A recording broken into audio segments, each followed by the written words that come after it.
Hi everyone, my name is Savita Sharma. Welcome to Savita's tutorials. आज के इस वीडियो में बीपीएससी 134 का एक इम्पॉर्टेंट क्वेश्चन डिस्कस करने जा रहे हैं। काफ़ी इम्पॉर्टेंट क्वेश्चन है और इसकी इजी नोट्स हैं। काफ़ी इजी अब करके इसको हम अंडरस्टैंड करेंगे सो दैट आपके एग्ज़ाम में आप अच्छे से इसको समझ के लिख सकें। तो स्टार्ट करते हैं वीडियो। इससे पहले छोटी सी रिक्वेस्ट, प्लीज़ वीडियो को जितना भी वीडियो है उसको पूरा कंप्लीट देखें जिससे कि वीडियो बूस्ट और सभी स्टूडेंट तक इसकी रीच पहुंच सके। सो ये छोटी सी रिक्वेस्ट है, प्लीज़ इसको ज़रूर सुनिएगा और स्टार्ट करते हैं वीडियो। देखिए, ये क्वेश्चन है आपका उदारवाद से रिलेटेड। तो उदारवाद से रिलेटेड या फिर पूंजीवाद, इस तरह से विचारधाराओं पर रिलेटेड एक क्वेश्चन डेफिनेटली आ जाता है। सो इसमें अंतर्राष्ट्रीय संबंधों के संदर्भ में उदारवाद की विस्तृत व्याख्या कीजिए। देखिए, आवाज़ की थोड़ी सी प्रॉब्लम हो सकती है बिकॉज मेरा माइक जो है वो डैमेज हो चुका है। सो आवाज़ को इग्नोर कीजिएगा आप, और इनकन्वीनियंस के लिए सॉरी। अंतर्राष्ट्रीय संबंधों के संदर्भ में उदारवाद की विस्तृत व्याख्या कीजिए। ठीक है, तो अंतर्राष्ट्रीय संबंधों के संदर्भ में हमने उदारवाद को बताना है। उदारवाद क्या है? उदारवाद के अंदर प्रमुख विषयों की व्याख्या कीजिए। कौन कौन से विषय लिए गए हैं इसके अंतर्गत। ठीक है, तो सबसे पहले हम इसको इजी अप करेंगे। सबसे पहले बताएंगे कि जो उदारवाद है, उदारवाद एक विचारधारा, एक सोच है। ठीक है, जैसे कि पूंजीवादी विचारधारा और समाजवादी विचारधारा, उसी तरह से उदारवादी भी एक विचारधारा है।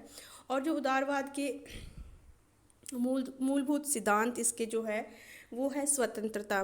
मेनली जो उदारवाद है ये व्यक्ति की स्वतंत्रता, एक व्यक्ति के विकास पर, उसकी स्वतंत्रता पर काफ़ी विश्वास करती है। मतलब उदारवादी विचारधारक ये मानते हैं कि व्यक्ति को स्वतंत्रता प्राप्त होनी चाहिए in terms of their economics progress. मतलब आपको आर्थिक प्रोग्रेस में जितना भी व्यक्ति कमा सके उसको छूट होनी चाहिए, स्वतंत्रता होनी चाहिए। इसी से वो प्रोग्रेस करेगा। अगर वो प्रोग्रेस करेगा, वो विकास करेगा, तो फिर देश भी और राष्ट्र भी विकास करेंगे। ऐसा उदारवादी विचारधारा वाले मानते हैं। तो इस विचार को हम, इस थॉट से इस क्वेश्चन को हम समझेंगे। ठीक है, तो देखिए, जो उदारवादी विचारधारा के मूल सिद्धांत थे वो है स्वतंत्रता, सहयोग, समझौता, शांति और प्रगति। तो उदारवादी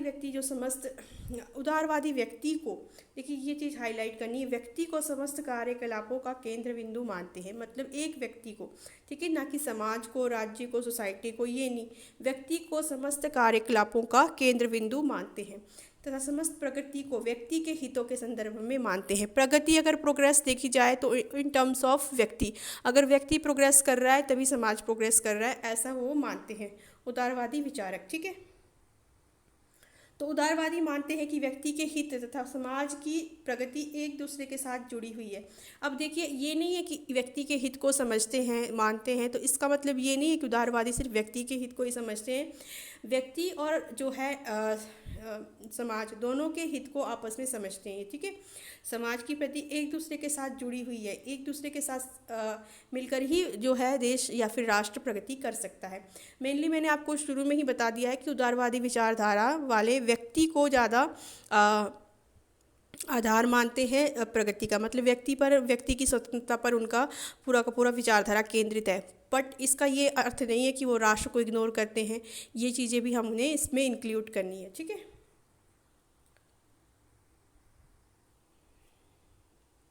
उदारवादियों के अनुसार प्रगति का अर्थ व्यक्तियों की प्रगति है। ठीक है, जॉन लॉक इसके एक उदारवादी विचारक हैं। जॉन लॉक काफ़ी बड़े उदारवादी विचारक थे। उन्होंने लिखा था, एक सामाजिक समझौते के द्वारा जिस संवैधानिक राज्य की स्थापना हो वह राज्य का उद्देश्य भी व्यक्तियों की स्वतंत्रता की रक्षा करना है। कहता है कि अगर सामाजिक समझौतों के द्वारा एक राज्य की स्थापना करते हैं तो राज्य का भी उद्देश्य या फिर समझौते का उद्देश्य भी क्या होना चाहिए? व्यक्तियों की स्वतंत्रता की रक्षा करना। ये बोल रहा है। देखो, मिलजुल कर फिर से वहीं पर आ रहेंगे। ऐसा राज्य हो जो व्यक्ति की स्वतंत्रता की रक्षा करता हो, उसके लिए बोल रहे हैं। ऐसा राज्य विधि का शासन स्थापित करता है। विधि का मतलब फिर जो राज्य व्यक्ति की स्वतंत्रता को तवज्जो देता है, मानता है, ऐसा राज्य ही विधि का शासन, मतलब ऐसा राज्य कानूनी रूप से सही होता है। ठीक है, ऐसा कहना चाहते हैं जॉन लॉक। तथा राज्य नागरिक के जीवन, स्वतंत्रता और संपत्ति के अधिकारों की सुरक्षा सुनिश्चित करता है। इस तरह से जॉन लॉक मानते हैं। आई होप आपको ये क्वेश्चन अंडरस्टैंड हो रहा हो, इजी अप हो रहा हो। और अगर वीडियो अच्छा लगे तो कमेंट कीजिए कि वीडियो के नीचे जाके, और शेयर ज़रूर कीजिए। इसका अर्थ ये नहीं है कि यह उदार विचारधारा राज्य के महत्व को किसी प्रकार से कम मानती है, देखिए, बल्कि उदारवादी आधुनिक राज्य को सबसे महत्वपूर्ण सामूहिक व्यक्तित्व मानती है। कहने का मतलब ये है कि इसका मतलब व्यक्ति को इतना महत्व देते हैं उदारवादी, पर इसका मतलब नहीं है कि राज्य को नकारते हैं। राज्य को भी सबसे महत्वपूर्ण सामूहिक व्यक्तित्व मानते हैं। राज्य ही उदारवादी राज्य को एक साथ ही उदारवादी राज्य को एक बहुलवादीकर्ता के रूप में मानते हैं, क्योंकि राज्य की नीति व हित का निर्धारण चुनावों के विभिन्न राजनीतिक वर्गों में और सौदेबाजी से किया जाता है। अब देखो, राज्य को क्या मानते हैं उदारवादी? एक बहुलवादीकर्ता मतलब जो राज्य के नीति निर्माण होते हैं, निर्धारण होते हैं, वो एक आदमी से नहीं होते हैं, बल्कि बहुत सारे उसमें फैक्टर्स इंक्लूड होते हैं, जैसे कि चुनाव होते हैं, विभिन्न प्रकार के राजनीतिक दल होते हैं, ये अलग अलग तरह के राज्य में नीति नियम बनाते रहते हैं। तो राज्य एक तरह से बहुलवादीकर्ता के हाथों में होता है, ऐसा मानते हैं उदारवादी। जेरेमी बेंथम के भी एक उदारवादी दार्शनिक थे, और इन्होंने अंतर्राष्ट्रीय कानून शब्द निर्मित किया था। संवैधानिक राज्य की अवधारणा को बढ़ाया था, जो सबसे बड़ी संस्था की सबसे बड़ी खुशी का उद्देश्य है। इन्होंने जो है सबसे पहले अंतर्राष्ट्रीय कानून शब्द का निर्माण किया। अंतर्राष्ट्रीय कानून, ठीक है, ये काफ़ी इंपॉर्टेंट है, क्वेश्चन भी इसी से हमारा बन रहा है। देखो, तो अंतर्राष्ट्रीय कानून शब्द का निर्माण इन्होंने, जेरेमी बेंथम जो एक उदारवादी दार्शनिक थे, इन्होंने किया था। और इन्होंने जो अवधारणा को बढ़ाया था संवैधानिक, जो कि सबसे बड़ी संस्था संवैधानिक, ठीक है, संवैधानिक राज्य की अवधारणा, संवैधानिक राज्य से मतलब ये इस अवधारणा को बढ़ाया। और ये जो शब्द था संवैधानिक राज्य, ये जो है सबसे बड़ी संस्था की सबसे बड़ी खुशी का उद्देश्य है, संवैधानिक राज्य। तो इसी के साथ को विस्तार करते हुए इमैनुअल कांट ने इसी बात को आगे विस्तार किया, तर्क दिया, और संवैधानिक और पारस्परिक रूप से सम्मानजनक गणराज्यों की स्थापना पर स्थायी शांति और प्रगति हो सकेगी, ऐसा कहा उन्होंने, ठीक है, प्रगति हो सकेगी। तो इसी चीज़ को फर्दर एक्सप्लेन किया। देखो, जो चीज़ किसी ने बताई होती, किसी के अनुसार होती, वो हम उसको फेरबदल नहीं कर सकते, उसको अपने एज इट इज़ लिखना है, ठीक है। उसके बाद देखो, 1970 के दशक के बाद उदारवाद को नव उदारवाद के तहत पुनर्जीवित किया गया। ये काफ़ी इंपॉर्टेंट है, ये पॉइंट आपने समझना है कि 1970 जो उदारवादी विचारधारा थी ना, जैसे कि जो व्यक्ति के अधिकारों को, व्यक्ति की स्वतंत्रता को मानते थे, व्यक्ति को पूर्ण रूप से स्वतंत्रता प्राप्त होनी चाहिए, ऐसा मानते थे, चाहे संपत्ति के रूप में, संपत्ति के अधिकार के रूप में कितनी भी संपत्ति व्यक्ति इकट्ठी कर सकता है, कोई भी किसी भी प्रकार का व्यवसाय कर सकता है, ऐसा मानते थे। बट इस चीज़ को 1970 में जो है उदारवाद को नव उदारवाद के रूप में इसको पुनर्जीवित किया गया, फिर से बनाया गया, और इसमें नए कुछ विषय ऐड किए गए, कुछ सिद्धांत, कुछ नीति नियम और ऐड किए गए, और अब इसको क्या कहते हैं? हम नव उदारवाद कहते हैं, ठीक है। तो नव उदारवाद के अंतर्गत कौन कौन से विषय इंक्लूड किए गए हैं, वो ये वाले हैं, इनको भी आपने जरूर लिखना है। जैसे कि गणतांत्रिक उदारवाद, ठीक है। अब क्या है? अब गणतांत्रिक पहले वो ना व्यक्ति पर ही सीमित था, बट अब नव उदारवाद में गणतांत्रिक उदारवाद आ गया। उदारवादी मानते हैं कि राज्यों का व्यवहार राजनीतिक व संवैधानिक निर्माण से प्रभावित होता है, ठीक है। राज्यों का व्यवहार राजनीतिक और संवैधानिक, जैसे कि मैंने आपको बताया कि राज्य जो है वो कई फैक्टर्स पे डिपेंड करता है, आधारित होता है, राजनीतिक और संवैधानिक निर्माण से प्रभावित होता है।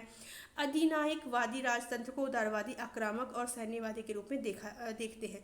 अधिनायकवादी कौन सा होता है? जो राजतंत्र हो, जहाँ पर राजतंत्र होता है, व्यक्ति की एक की मर्जी नहीं चलती है, वहाँ पर जैसे लोकतंत्र की तरह व्यक्तियों को अधिकार नहीं होते राजतंत्र में, तो उसको क्या मानते हैं? उदारवादी, आक्रामक और सैन्यवादी के रूप में मानते हैं। जबकि लोकतंत्र राज्य अपने व्यवहार में शांतिपूर्ण और सहकारी तरीकों का अधिक पालन करते हैं, ऐसा उदारवादी मानते हैं कि जो लोकतांत्रिक सरकारें होती है, लोकतांत्रिक जो देश होते हैं, कंट्री होती है, वहाँ पर ज़्यादा लोगों को स्वतंत्रता प्राप्त होती है, और ये राज्य अपने व्यवहार में शांतिपूर्ण होते हैं, मतलब लड़ाई झगड़े से दूर रहते हैं। उदारवादियों ने कहा कि लोकतांत्रिक लड़ाई नहीं लड़ते, और इसलिए लोकतांत्रिक देश शांति के क्षेत्र की स्थापना की ओर अग्रसर होते हैं। ये हुआ गणतंत्र आपका हेडिंग दे रहे उदारवाद, ठीक है, जो उदारवादी विचारधारा रखते हैं गणतांत्रिक। उदार संस्थावाद, ये भी एक है। इसका उदार संस्थावादी का विचार है कि समाज की प्रकृति को बर्बर व अराजक स्थिति से रोकने के लिए एक बाहरी संप्रभु की आवश्यकता होती है।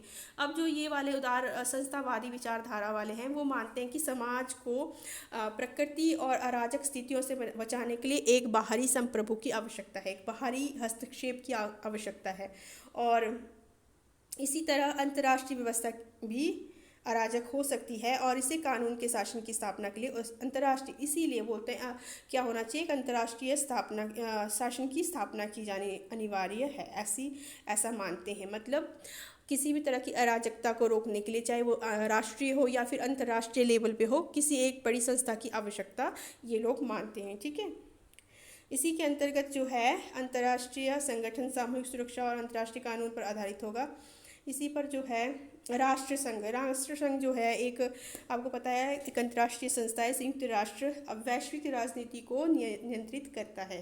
ठीक है, इसी के अंतर्गत उदारवाद संस्थावाद संयुक्त राष्ट्र जैसे अंतर्राष्ट्रीय संगठनों को बढ़ावा देती है। तो ये देखो, संस्थावादी चाहते हैं ना किसी एक का हस्तक्षेप हो, बाहरी हस्तक्षेप, ताकि कोई अराजकता या बर्बरता ना फैले। तो इसीलिए ये जो है संयुक्त राष्ट्र जैसी संस्था को क्या करते हैं, बढ़ावा देते हैं, समर्थन देते हैं ये उदारवादी, क्योंकि इन अंतर्राष्ट्रीय संगठनों का विचार सामूहिक सुरक्षा होता है। क्यों देते हैं इनको समर्थन, ये क्योंकि ये मानते हैं कि जो इस तरह के अंतर्राष्ट्रीय संगठन होते हैं वो सामूहिक सुरक्षा प्रदान करते हैं और लड़ाई झगड़ों से बचाते हैं। इस तरह से देना है आपने। ठीक है, और लास्ट में इसमें एक रह गया आपका पॉइंट, अन्योन्याश्रम उदारवाद। तीसरा जो इसका विषय है अन्योन्याश्रम उदारवाद, यह भी उदारवादी विचारधारा है।